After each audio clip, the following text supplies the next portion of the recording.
On October 9 of 2020, Jennifer Lynn Faith set out on a walk with her husband Jamie and their dog, Maggie, as they often did in the morning. Tragically, just a minute after leaving their home, Jamie was shot 7 times. His injuries were fatal. Jennifer was heartbroken, or at least that's what she'd have everyone believe for the next few months, until the truth was unveiled. Today, we'll talk about the cold-hearted woman who used lies and manipulation to convince her ex-boyfriend to kill her husband.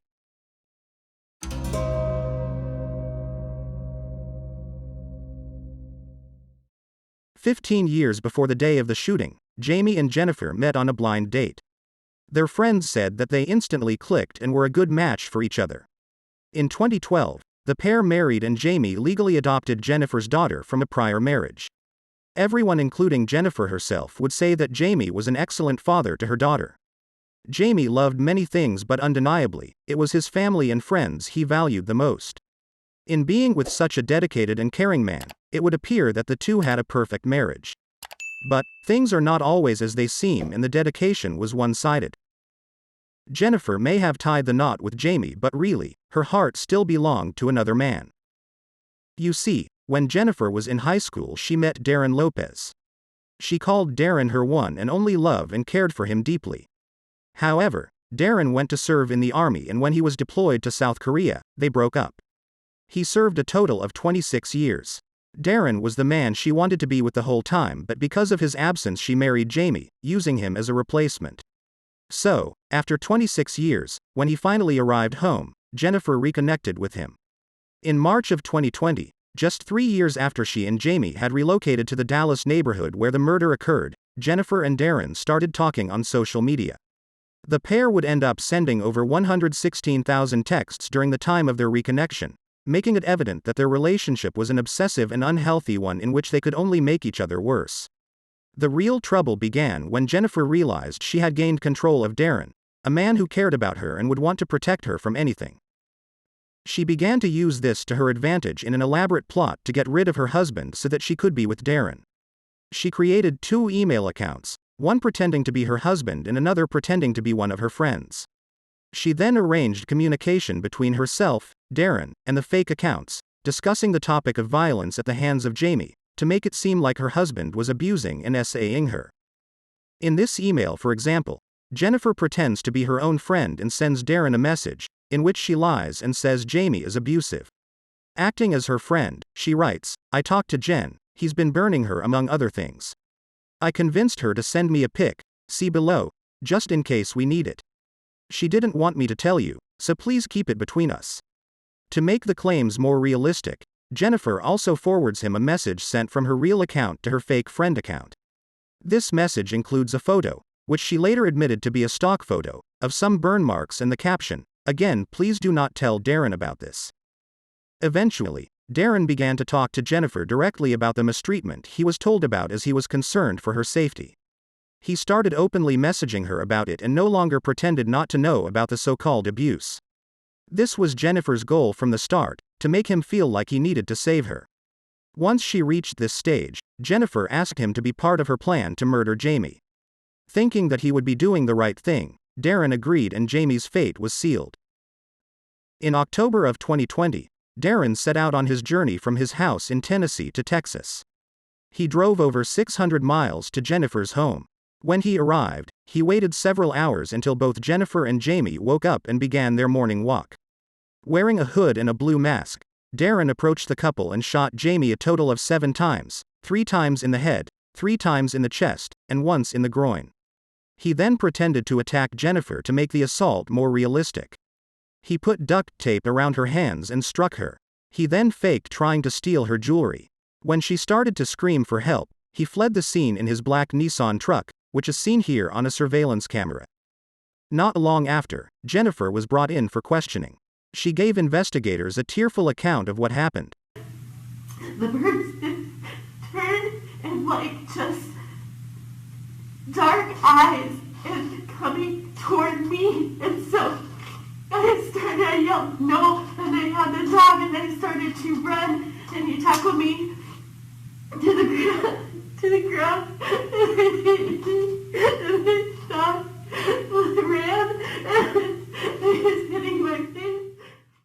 But the manipulation didn't just end there. Jennifer started to use the sympathy of others around her to her advantage. A GoFundMe was started for her and it ended up bringing in over $60,000. A meal train was even made and she was given 2 meals a day for weeks. But Jennifer did not care that she was exploiting people's kindness. She did not even bother to use some of the GoFundMe money to pay for Jamie's services, instead she left the funeral bill unpaid. So, where did all this money go? Well, over the span of 2 months, Jennifer withdrew the money and used it to shower Darren with gifts. She bought him things like a TV and plane tickets. She would send him hundreds through Venmo, and even went so far as to give him credit cards which would be paid for by the GoFundMe. In another email to him, she wrote, "Here's both of my major credit cards. Amex has no limit and I think the Visa has like $35,000. Please don't hesitate to use them for whatever you need." Additionally, Jennifer initiated a claim on Jamie's life insurance policy which was worth $629,000. She and Darren talked about using this money to buy a house together in Tennessee. Darren and Jennifer thought they had pulled off the perfect crime. They believed that Jennifer's acting and their clever planning had secured them a great life together. But in reality, their work was just too sloppy. Eventually, their fun had to end. The police had been suspicious of Jennifer from the beginning. Her excessive spending plus the initiating of the life support process just a month after Jamie's death alarmed them even more. Adding to the sloppiness of their crime, Darren's truck had been caught on camera, providing investigators with a clue to who had done it. If they could find the truck, they could find the killer. Eventually, detectives asked for Jennifer's cell phone. They found a text she sent to a friend saying that she had reconnected to an ex-boyfriend named Darren. Law enforcement then looked through her phone book and found the name Darren Lopez. Knowing that an ex-boyfriend could have created the tensions that led up to the murder, investigators decided to look into his life. They discovered that he owned this 20-acre Tennessee property. Using aerial surveillance, they found something truly incriminating.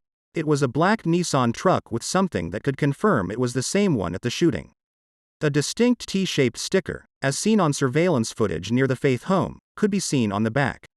But Darren was not immediately arrested and instead, more research was conducted. Bank records indicated he had taken out money from an ATM inside a gas station in Arkansas. Surveillance footage showed him inside, wearing a blue mask, which was the same color that Jennifer had described. Additionally, they went through his phone and saw the thousands of texts between the two, which Jennifer had deleted off her phone earlier. The phone's GPS also confirmed that he had gone from Tennessee, through Arkansas, and had arrived at Jennifer's home. This was enough evidence for the authorities to apprehend him, and 3 months after the shooting, Darren Lopez was the first of the pair to be arrested. While Darren was being transported to jail, investigators headed to his home. Once inside, they found some of Jennifer's gifts, like this large Samsung TV. They also found a .45 caliber handgun. Authorities later said it had traces of Jamie's blood on it. As for Jennifer, she was pulled in for further questioning the same day of Darren's arrest. She denied having an intimate relationship with him, though she admitted to communicating with him every day. She left without any charges against her, but police were determined to put her in jail. Despite his arrest, Jennifer still kept in contact with Darren while she remained free. In this text to an anonymous person, she writes, "Hey, I hate to ask this, but I don't know what else to do. I need to let Darren know I am with him, will always be with him, regardless of whatever has happened. I've just needed to be cautious because every communication is being monitored. Can you please pass along that message?" With sweet messages like this, Jennifer was able to keep Darren from talking. He was fully devoted to her and was ready to take the blame, as if he had orchestrated the murder himself. But regardless of the fact that Darren would not cooperate, a case could still be made against her. This is because they had the full extent of the texts and emails now gathered. Investigators noted that she had asked him to remove the T-shaped sticker in these texts. She had also texted him that she was going to delete the messages off her phone. These pieces of evidence proved she tried to hide a crime. On February 24, 2021, Jennifer was arrested for obstruction of justice. However, this charge was dropped when she agreed to plead guilty to a murder-for-hire charge and she was sentenced to life behind bars. Darren Lopez is currently awaiting trial and is being held at the Dallas County Jail. If you liked this video and want to hear more true crime stories, don't forget to subscribe.